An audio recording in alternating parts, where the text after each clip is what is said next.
Welcome to another episode of Shakpedia's horror and crime stories. Today's story is one of the biggest mysteries of the late 1960s. This story has given me chills even when I was researching about it. And back then, it must have left scars that, people can never get over. This story is about an unidentified serial killer who was playing games with the authorities while doing his killings. He was not just killing people, he was also leaving cryptic messages for the authorities to be able to solve in order to catch him.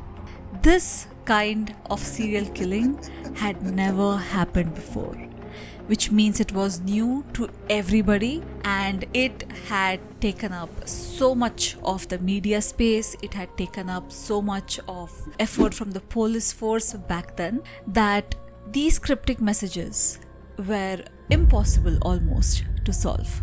The most haunting thing about this case was still what the motive was of this killer who had terrorized California back in the late 1960s.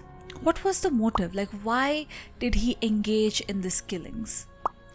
Let's find out in this video.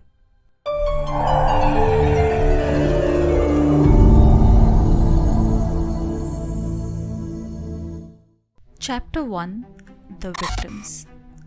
The first ever Zodiac killing was spotted in December of 1968 with a double homicide. Two high school students, Betty and David, were found suspiciously killed or murdered or dead, we don't know, on a lover's lane.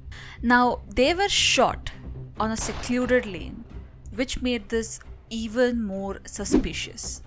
2 months later, another couple, Darlene and Mike, were also attacked at the Blue Rock Springs. Here comes the twist. Darlene died, but Mike survived and he could give the key description of the killer himself. So the police definitely collected all the information from Mike and marked this ex-person as a suspect. The summer of 1969 saw the most famous taxi cab murder. Here, a cab driver called Paul was found shot and stabbed in his cab in San Francisco. Through these attacks, the police could actually see a pattern. Maybe the Zodiac was killing young couples in secluded places. But this attack on the cab driver seemed to break the pattern a little bit. In the September of 1969, a man named Brian was abducted and stabbed repeatedly. Even after being attacked so harshly, he miraculously survived and offered another description of this attacker who stabbed him repeatedly. This suspect, however, was slightly different than the one that Mike had mentioned earlier. So now this is breaking the pattern, right? It went from attacking couples in secluded places to attacking lone men as well. Because Brian was this lone male, he was not part of a couple, and this probably looked like a random attack back then. Was this the Zodiac or not?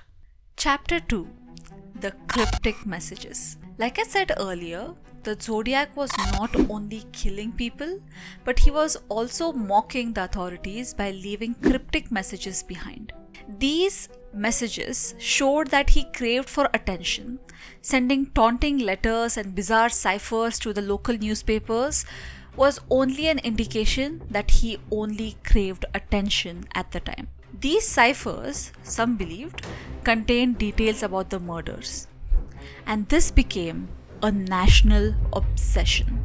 So, two of these ciphers, a short one and a long one, known as Z408, were cracked by some amateur code breakers.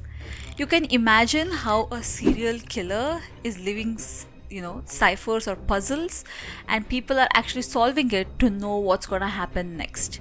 It could have been so daunting, thrilling, as well as frustrating at the time. The deciphered messages didn't reveal the killer's identity but were super duper chilling back then, because the Zodiac claimed in these letters the responsibility for the murders, and not just that, he boasted about them. He mocked the authorities in these letters. He also boasted about the score, about the killings that he has been committing in the last year and a half. He mocked the police, and he was like kind of reliving in that fear that he had already instilled into the public as well as the authorities. People had no idea as to what these killings are about, what the motive is, or why is he even leaving these deciphered messages apart from the fact that he needed or sought attention. Did these ciphers hold any clues about why these murders were committed? The answers at the time remained frustratingly unanswered. Chapter 3: The Theories Behind the Killings. As you all know that every serial killer has a motive. And because this serial killer, Zodiac Killer, was one of those people who was very deranged with the patterns of killing, people had to actually guess what his motives could be. So there were a couple of theories that criminologists or even authorities, police had put together, and here's a brief about them. Number 1 was that he's a thrill seeker. Some serial killers kill just for the thrill and the excitement of it. So that was one of the theories that the authorities had come down to, saying that the Zodiac actually craved the excitement of the hunt and the power he felt over the victims as he killed them. The isolated locations, focusing on the couples, was one way of sort of hiding his ways and minimizing the risk of getting caught. Number 2. The second theory was mission oriented. Some serial killers kill to exude or take their anger or frustration out on people. That's their way of expressing. So some authorities and criminologists believed that Zodiac was actually, had a twisted ideology, which means he was using his rage and fueling it in a way by killing people and also leaving ciphers so that he can manipulate the authorities. So this desire of control was probably driving him through these killings. The killings then wouldn't be random, but a part of a larger deranged mission, because the attack on Brian might actually be linked to this mission, even though he was not part of a couple. Number 3 was attention seeker. I think this was the most easy conclusion that anybody would come to, that the elaborate ciphers or the cryptic messages that he was leaving behind or even sending to the media were strongly suggesting that he had a desire for just being notorious, for being an attention seeker, and the Zodiac targeted couples to create a more sensational story, ensuring that the media coverage and the public fear him to death. Chapter 4: Digging deeper into the victims' lives. As you know that there were only theories kind of defining why the Zodiac was killing after all.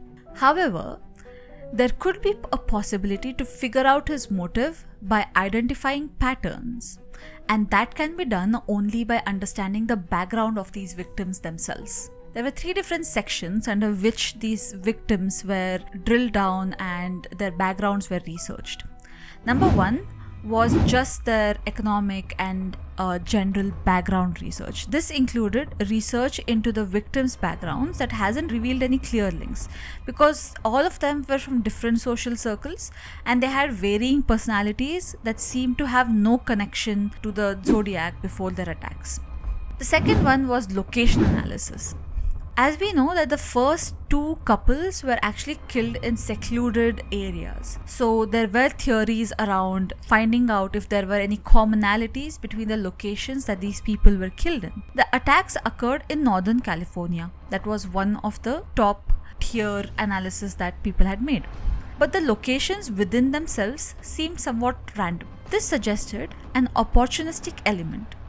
The Zodiac might have targeted couples based on convenience rather than specific characteristics. So this also somehow went into a waste because location analysis led to really nothing. The last one was psychological evaluation, which means the experts had analyzed the Zodiac's writings and communications, attempting to create a psychological profile of this individual. Some suggested a narcissistic personality disorder, while others pointed towards sadistic tendencies. However, building a profile from such limited data remained highly speculative at the time. Even after doing research on the victims themselves and the Zodiac psychological profile, the whole thing led to absolutely nothing. Chapter 5: The Frustrating Unknown. If you are at the end of this video frustrated not knowing what the motive of the killer was, you can imagine the hundreds of people who were working on the case, the public who feared the killer, till this date don't know why the killer killed so many people. If it's frustrating for you, it's 100x frustrating for them. Despite decades of investigations and public interest, the Zodiac case till date remains unsolved. The motive behind the killings and the reasons of targeting specific victims are mysteries that continue to haunt both investigators, true crime enthusiasts, and also just the general public who has actually undergone this whole series of killing. Way for you to engage in this story even further. If you are someone who enjoys visual representations, movies, series, there is a movie called Zodiac which released in 2007, which gives you an end-to-end about the Zodiac, the killings, the psychological profile, and everything else. So definitely give that movie a watch. I think we had watched it about a year ago, and it is really a good movie, and it will give you a delve into the whole environment of how it was when the Zodiac killings were taking place. So definitely give it a watch. Let me know in the comments how you like this video, and do you want to see more crimes and thrillers as part of our story series, and we would love to make more for you. So yeah, subscribe to our channel. Don't forget to hit that notification bell if you want to get notified every time we upload a video, and I'll see you again next time. Bye.